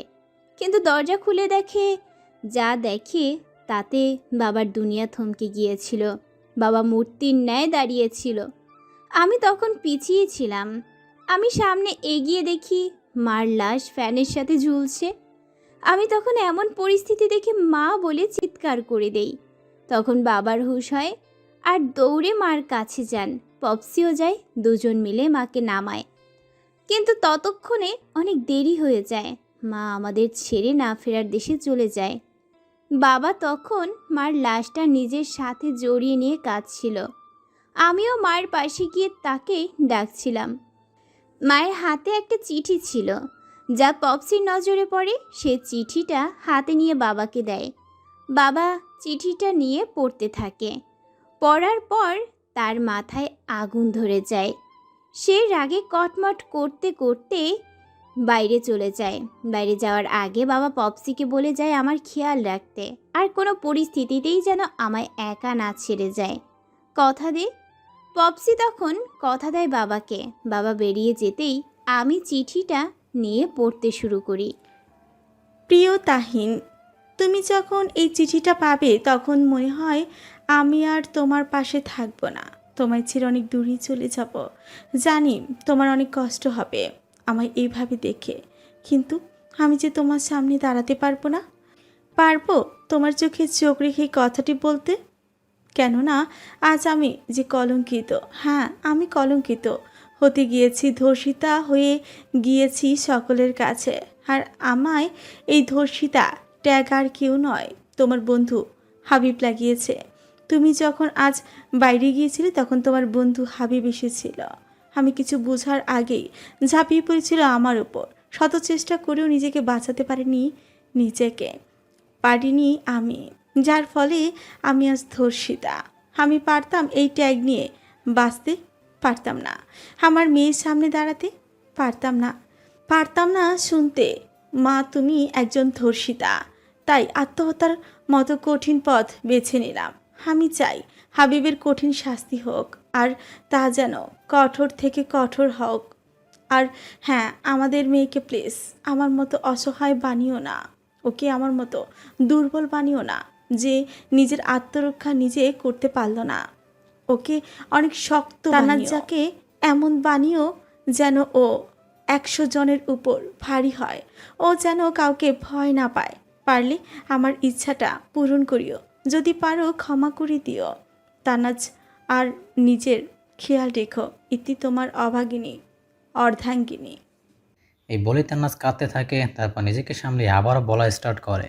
চিঠিটা পড়ার পর আমি হাউমাউ করে কাঁদতে থাকি। তখন পপসি আমায় সামলায় এদিকে রাত গড়িয়ে সকাল হয়ে যায়, কিন্তু বাবা আসে না। সকালবেলা পপসির ফোনে এক ফোন আসে আর তাকে দ্রুত পুলিশ স্টেশন আসতে বলে। পপসি কি করবে বুঝতে পারে না। এদিকে আমায় একা রেখে যেতে পারছিল না, অন্যদিকে পুলিশ স্টেশনের মতো জায়গায় নিতে চাচ্ছিল না, কিন্তু অবশেষে আমায় নিয়েই যায়। গিয়ে জানতে পারি বাবা নাকি অ্যাক্সিডেন্ট করেছে। খুব বাজেভাবে অ্যাক্সিডেন্ট হওয়ায় বাবা নাকি অন দ্য স্পট ডেড হয়। এই শুনে আমি স্তব্ধ হয়ে যাই। একসাথে বাবা মাকে হারিয়ে আমি যেন আমার নিস্তব্ধ হয়ে যাই, মূর্তির ন্যায় দাঁড়িয়ে থাকি। পপসি তখন পুলিশের সাথে কথা বলে লাশ নিয়ে বেরিয়ে আসে। একসাথে মা আর বাবা দুজনেরই জানাজা হয়, কবর দেওয়া হয় দুজনকে পাশাপাশি। আমি তখনও এক ফোঁটাও কাঁদিনি, শুধু নির্বাকের মতো চেয়েছিলাম। তখন পপসি আর কাঁধে হাত রাখতেই আমি কেঁদে দেই। তখন তিনি আমায় সান্ত্বনা না দিয়ে বাসায় নিয়ে আসে। প্রায় 2 দিন নিজেকে ঘর বন্দি করে রেখেছিলাম। পরে পপসি খোঁজ নিয়ে জানতে পারে যে বাবা অ্যাক্সিডেন্ট বরং কেউ নয়, হাবিবই করিয়েছিল। পপসি কথাটিকে পুলিশকে জানালে তারা বলে কেস ক্লোজ হয়ে গিয়েছে। হাবিব তখন নাকি আন্ডারওয়ার্ল্ডের সাথে যুক্ত ছিল, তাই পুলিশরা তার বিরুদ্ধে যাওয়ার সাহস দেখায়নি। এটাই শোনার পর থেকে প্রতিজ্ঞা করি যে হাবিবকে আমি নিজ হাতে শাস্তি দেব, নিজ হাতে তার খুন করব। তার জন্য আমি সব হারিয়েছি, তাকে শেষ করে দিব। আমি আমার মার কথা অনুযায়ী অনেক স্ট্রং হব। আমি হাবিবকে কঠোর থেকে কঠোর শাস্তি দিব। সেই থেকে আমার অভিযান শুরু। পপসি আমায় নিয়ে বিদেশে চলে আসে। আমাকে তিনি ফুললি আমার মায়ের মতো ইচ্ছে মতো তৈরি করেন। আমার জন্য তিনি বিয়ে করেননি, আমাকে নিজের মেয়ের মতো আগলে রেখেছেন। পড়ালেখার পাশাপাশি ক্যারাটে, বক্সিং, শুটিং সব শিখিয়েছেন। হাবিবকে মারার জন্য আমিও মাফিয়া অর্লে যুক্ত হয়ে যাই, আর খুব অল্প সময়ে নিজের নাম মাফিয়া অর্লের ইয়ংগেস্ট লেডি মাফিয়া হয়ে যাই। এইসব শুনে নিশাম নিজের ভাষা হারিয়ে ফেলেছে। নিশাম কী বলে তান্নাজকে সান্ত্বনা দেবে তা তার জানা নেই। একটা মানুষ যে কতটা নিচু হতে পারে তা হাবিবকে না দেখলে কেউ বুঝতেই পারতো না। 3 দিন পর রাহুল সাহেব এখন বেশ সুস্থ। সেদিন সঠিক টাইমে রক্ষা দেওয়ার ফলে তিনি বেঁচে যান। নিশাম আর তান্নাজ তাকে জিজ্ঞেস করলে এসব কে করেছে, তখন সে বলে হাবিবের লোকেরা। হাবিব তাদের কথা জেনে গেছে, তাই তাদের নিজের রাস্তা থেকে সরিয়ে ফেলার জন্যই ফার্স্টে তার উপরে অ্যাটাক করে, যাতে তোমরা নিজের লক্ষ্য থেকে ডিস্ট্রিক্ট হয়ে যাও। এই শুনে নিশাম আর তান্নাজ যেন রেগে বোম হয়ে যায়। তাদের এখন যে কোনো মূল্যে হোক হাবিবকে চাই। হাবিবকে না মারা আগ পর্যন্ত এখন তারা স্বস্তির নিঃশ্বাসও ফেলবে না। আজ হাবিব আলমগীর দেশে আসবে, কেননা তান্নাজ আর নিশাম সে 5000 লোক থেকে প্রায় 1750 জনকে সরিয়ে ফেলেছে, যার ফলে প্রজেক্ট ইনকমপ্লিট রয়ে গেছে। তার উপর বেশিরভাগ লোক মারা গিয়েছে। এখন যা করার ওকেই করতে হবে, তা না হলে কোটি কোটি টাকা লস হয়ে যাবে, যা হাবিব সহ্য করতে পারবে না। তান্নাজ আর নিশাম তো এই দিনেরই অধীর আগ্রহে বসেছিল যে কবে পারিন্দার নিচ থেকে এসে ধরা দিবে। আর আজ সেই দিন এসে গিয়েছে। দুজনের প্রতিশোধ নেওয়ার জন্য পুরোপুরিভাবে প্রস্তুত। এদের মধ্যে যেন প্রতিশোধের আগুন দাউ দাউ করে জ্বলছে, জানাকে সব ভস্য করে দিবে পুরোপুরি। এখন শুধু পারিন্দাকে নিজের পিঞ্জারাতে বন্দি করার দেরি। পারবে কি তারা পারিন্দাকে আটক করতে, নাকি এর আগে এসে সোমের উড়াল দিবে? হাবিব আলমগীর বাংলাদেশে ল্যান্ড করে একটা হোটেলে ওঠে। চারিদিকে ফুল সেফটি নিয়ে হাবিব আলমগীর ফ্রেশ হয়ে সে রুমে বসে খাবার অর্ডার দেয়। কিছুক্ষণের মধ্যে একটা ওয়ার্ড বয় এসে খাবার দিয়ে যায়। ওয়ার্ড বয়টি রুমের টেবিলে খাবার সাজাচ্ছিল। হাবিব আলমগীর সোফায় বসে ফোনে কথা বলতে থাকে। ওয়ার্ড বয়টি খাবার সাজিয়ে চলে যায়। হাবিব ফোনে কথা বলা শেষে যে খাবারগুলো নিয়ে খেতে শুরু করে। খাওয়া শেষে রেস্ট নিতে থাকে। এমন সময় বাইরে ফায়ার অ্যালার্ম বেজে ওঠে। হাবিব আলমগীর লাফ দিয়ে উঠে দরজার দিকে তাকায়। তাকিয়ে দেখে দরজার নিচ থেকে ধোঁয়া আসছে। সে আর কিছু না ভেবে দরজা খুলে বাইরে চলে যায়। গিয়ে দেখে সকল গার্ডসরাই নিচে পড়ে আছে। হাবিব আলমগীর বুঝতে দেরি নেই যে এটা একটা ট্রাপ। কি হোটেলে ক্লোরোফর্ম গ্যাস ছড়িয়ে দিয়েছে, যার ফলে সব গাছরা অজ্ঞান হয়ে গিয়েছে। হাবিব নিজের নাক ধরে রুমে চলে যেতে নেয়, কিন্তু তার আগে ওর ঘাড়ে কেউ কিছু পুশ করে। সাথে সাথে হাবিব জ্ঞান হারায়। এক অন্ধকার রুমে হাবিব আলমগীরকে উল্টো করে ঝুলিয়ে বেঁধে রাখা হয়েছে, হাতে মুখ বাঁধা। সে সারা পর আপ্রাণ চেষ্টা করেই চলেছে, কিন্তু কোনো লাভ হচ্ছে না। চোখে মুখে তার ভয়ের চাপে স্পষ্ট। কি হতে চলেছে ওর সাথে কে জানে। হঠাৎ চারিদিকে লাইট জ্বলে ওঠে। চোখে আলো পড়তে হাবিব চোখ খিঁচে বন্ধ করে ফেলে। আস্তে আস্তে চোখ খুলে চারিদিক পর্যবেক্ষণ করতে থাকে। এমন সময় একটা আওয়াজ ওর কানে ভেসে আসে। সে সেই দিকে তাকিয়ে দেখে নিশাম আর তান্নাজ। তাদের দেখি হাবিবের মুখ চুপসে যায়। তা কেমন আছেন মিস্টার আলমগীর? নিশ্চয়ই ভালো আছেন। খারাপ হতে কতক্ষণ, একটু পর নিশ্চয়ই তিনি আর ভালো থাকছেন না। আহা, আগেই ভয় দেখাও কেন? দেখা যাবে ভয়ের জন্য হার্ট অ্যাটাক করে বসলো, তখন আমাদের সব প্ল্যানই বিফলে যাবে। বললেই হলো, এত বছর ওয়েট করেছি শুধু এই দিনের জন্য, আর আজ যখন এই দিনটা পেয়েছি তখন ফুললি এনজয় করতে দাও না। তাও ঠিক। তা মিস্টার আলমগীর, কেমন লাগছে শুনি? অনেক তো হলো লুকোচুরি, অনেক দৌড়িয়েছেন আমাদের, ওইবার না হয় শাস্তির জন্য প্রস্তুত হন। এই বলে নিশাম ওর বডিগার্ডদের ইশারা করতে তারা হাবিবকে আরও উঁচু করে তার নিচে একটা পানির ট্যাঙ্ক রাখে। নিশাম ইশারা করতে তারা ওর পায়ের বাঁধন আলগা করে আর নিজের হাতে ধরে রাখে। তারা দড়িটি একটু আলগা করতে হাবিব নিচে নেমে যায় আর মুখ বরাবর পানিতে পড়ে। 2 মিনিট পানিতে রেখে নিশাম আবার ইশারা করে, তাই তারা হাবিবকে আবারও উঁচু করে। হাবিব জোরে জোরে শ্বাস নিচ্ছে। নিশাম আবারও ইশারা করতে তারা আবারও তাকে পানিতে ফেলে দেয়। এইভাবে চলতে থাকে অনেকক্ষণ। তারপর তাকে একটা টেবিলের সাথে বেঁধে দেওয়া হয়। নিশাম আর তান্না দুজনের 2 হাতে একটা হাতুড়ি নিয়ে ওর সামনে আসে। তারপর সে হাতুড়ি দিয়ে হাবিবের হাত ও পায়ে ইচ্ছা মতো বাড়ি দিতে থাকে। হাবিব চিৎকার দিতে চায় কিন্তু পারে না, কেননা ওর মুখ বাঁধা। তান্না জান নিশাম এত জোরেই ওর হাতে ও পায়ে পিটাচ্ছে যে হাড় সব ভেঙে গুরু গুরু হয়ে যাওয়ার অতিক্রম। হাতের বিভিন্ন জায়গায় ফেটে রক্ত গড়িয়ে পড়ছে। নিশাম আর তান্না চেবার পিটানো বন্ধ করে শুকনো মরিচের গুঁড়ো নিয়ে আসে আর তার রক্ত পড়া জায়গাতে চেপে ধরে। হাবিব এবার ছটফট করতে থাকে, একসময় শরীর নিস্তেজ হয়ে পড়ে। তখন নিশাম আর তান্না তার উপর কিছু বিষাক্ত সাপ ছেড়ে দেয়। সাপগুলো হাবিবের পুরো শরীর ঘুরে বেড়াচ্ছে, কয়েকটা সাপ অলরেডি সবল বসিয়েও দিয়েছে। হাবিব কাতরাতে থাকে আর কাতরাতে কাতরাতে একসময় নিজের শেষ নিঃশ্বাস ত্যাগ করে। নিশাম আর তান্না তা দেখে এক তৃপ্তির হাসি আসে, আজ তারা নিজের প্রতিশোধ নিতে সক্ষম পেরেছে তাদের অপরাধীকে কঠোর থেকে কঠোর শাস্তি দিতে। আজ হয়তো অনেকদিন পর তারা শান্তিতে ঘুমাতে পারবে। 3 বছর পর ক্লিনিক থেকে বাসায় ফিরছে তান্নাজ। চারিদিকে তুষারপাত হচ্ছে, এক শীতল হাওয়া বয়ে যাচ্ছে, চারিদিকে সাদা বরফে ঢাকা এক অন্যরকম মনোমুগ্ধকর দৃশ্য। বেশ রাত হয়ে গিয়েছে। খালি রাস্তায় ড্রাইভ করছে তান্নাজ। আজ একটা ইম্পর্ট্যান্ট অপারেশন থাকে, অনেকটা লেট হয়ে গিয়েছে।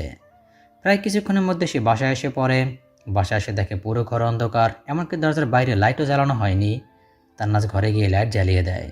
নিশাম, এই নিশাম, কোথায় তুমি?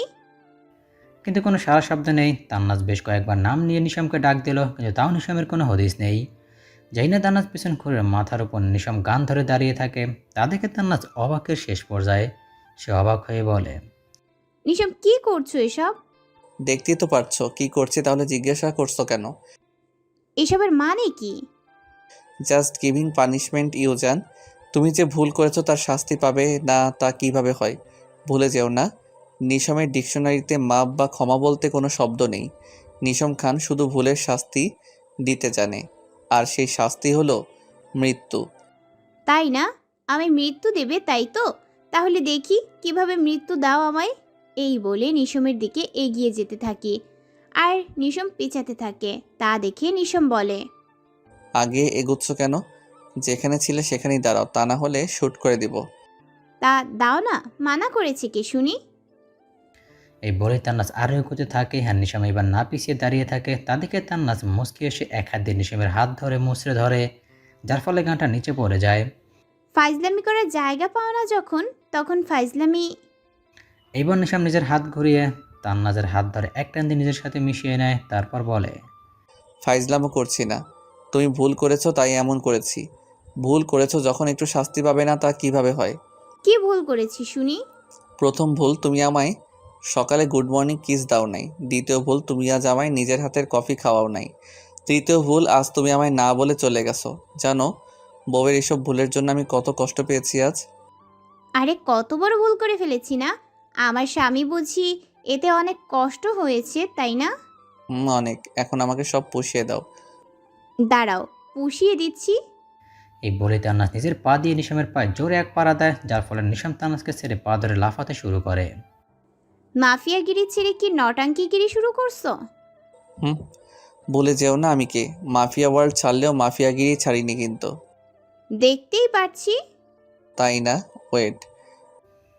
এই বলে তান্নাজের সামনে গিয়ে ওর হাত মুচড়ে ধরে বলে, মাফিয়াগিরি দেখবা তাই তো? এখনই দেখাচ্ছি। এই বলে নিশাম তান্নাজকে নিজের দিকে ঘুরিয়ে ঠোঁট দুটো নিজের আয়ত্ত নিয়ে নেয়। তান্নাজ প্রথমে ছোটাছুটি করলেও পরে শান্ত হয়ে যায় আর নিশামকে জড়িয়ে ধরে। কি হচ্ছে এসব তাই ভাবছে তো? তাহলে আমি বলছি কি হয়েছে। হাবিবকে মারার পর তান্নাজ আর নিশাম দুজনেই মাফিয়া ওয়ার্ল্ড ছেড়ে দেয়। যে যার পেশাতে ছিল তা নিয়ে এগিয়ে চলতে থাকে।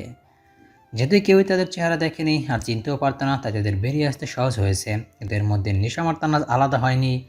নিশামের মনে তান্নাজের জন্য এক অন্যরকম ভালো লাগা কাজ করতো, আর তান্নাজের বেলাও একই। দুজন যে কখন দুজনকে ভালোবেসে ফেলেছিল তা বুঝে উঠতে পারেনি। দুজন যে দুজনের মধ্যে আবদ্ধ হয়ে গিয়েছিল। নিশাম অবশেষে সব ভুলে তান্নাজকে প্রপোজ করে, আর তান্নাজ অ্যাকসেপ্ট করে ফেলে। তারা যে দুজন দুজনকে ভালোবাসে তা রাহুল সাহেবকে জানালে তিনি প্রায় মাসখানেক পর নিশাম আর তান্নাজের বিয়ে ঠিক করে, আর বিয়ে হয়েও যায়। দুজন যে দুজনকে অসীম ভালোবাসে তার কোনো সন্দেহ নেই। ভালোই কাটছিল তাদের দিনগুলি, কিন্তু এর মধ্যে রাহুল সাহেব মারা যান। তখন তান্নাজ একদম ভেঙে পড়ে। নিশাম তখন তান্নাজকে সামলায়, আর তান্নাজকে ওই দেশ থেকে নিয়ে এসে পাড়ি জমায় স্কটল্যান্ডে, আর এখান থেকে নিজেদের জীবন নতুন করে শুরু করে। একটি স্বচ্ছ কাছের করে রকিং চেয়ারের উপর বসে আছে তান্নাজ আর নিশাম। তান্নাজ নিশামের কোলে বসে গলা জড়িয়ে ধরে বসে আছে। নিশাম তান্নাজের কোমর জড়িয়ে ধরে ওর গলায় মুখ গুজে রয়েছে, কিন্তু তান্নাজ এক ধ্যানে সে আকাশের দিকে তাকিয়ে তুষারপাত দেখছে। তুষারগুলো ফোটা ফোটা করে কাঁচের গ্লাসে এসে লাগছে, দেখতে ভালোই লাগছে। তান্নাজ ভাবলেশীন হয়ে এক ধ্যানে তাকিয়ে আছে। তান্নাজের সারা শব্দ না পেয়ে নিশাম তান্নাজের দিকে তাকিয়ে বলে, এত মনোযোগ দিয়ে কি ভাবছো আমার জান পাখিটা? ভাবছি আমাদের জীবন কত পাল্টিয়ে গেছে। মাফিয়া ওয়ার্ল্ডের কিং অ্যান্ড কুইন থেকে আজ তুমি আর আমি শুধু একজন ডাক্তার আর বিজনেসম্যান। যেখানে আমাদের জীবনে ভালোবাসা বলতে কিছু ছিল না, যা ছিল সব ছিল ঘৃণা, সেখানে আজ আমাদের মধ্যে ভালোবাসা অফুরন্ত। আজ তুমি আর আমি দুজনেই দুজনের মধ্যে আবদ্ধ। সব হারিয়েও আজ আমরা পূর্ণ। নিশাম তান্নাজের ঠোঁটে আলতো করে একটা কিস করে বলে, ভালোবাসা কি তা আমি তোমার সাথে দেখা হওয়ার পর থেকে জেনেছি। কখনো ভাবিনি আমি কারো প্রেমে পড়বো, কাউকে এত ভালোবাসবো, কারোর মধ্যে এমন আবদ্ধ হব। কিন্তু আজ আমি বলতে পারি যে তোমাতে আমি আবদ্ধ, আর সারা জীবন তোমাতে আবদ্ধ থাকবো। আমিও যে তোমাতেই আবদ্ধ, আর এই আবদ্ধতায় আছে অফুরন্ত ভালোবাসা, যেখানে নেই কোনো ঘৃণা বা প্রতিশোধ। নিশাম এবার তান্নাজের ঠোঁটে গভীর চুমু দিয়ে নেশাভরা কণ্ঠে বলে, আই লাভ ইউ মাই জান পাখি। I love you too. Nisham এবার তান্নাজকে কোলে নিয়ে বেডের দিকে এগিয়ে যায়। দুজনে ভালোবাসার সমুদ্রে ডুব দেয়। দুজন নিজেদের ভালোবাসায় মগ্ন হয়ে যায়, এক হয়ে যায় জনম জনমের জন্য। নদী যেমন সমুদ্র পর্যন্ত পৌঁছানোর জন্য নিজে নিজের রাস্তা খুঁজে নেয়, সত্যিকারের ভালোবাসাও এমন। দেখতে যতই অসম্ভব হোক, নিজে নিজের পূর্ণতা পাওয়ার রাস্তা খুঁজে নেয়, সময়ও বাধা হতে পারে না।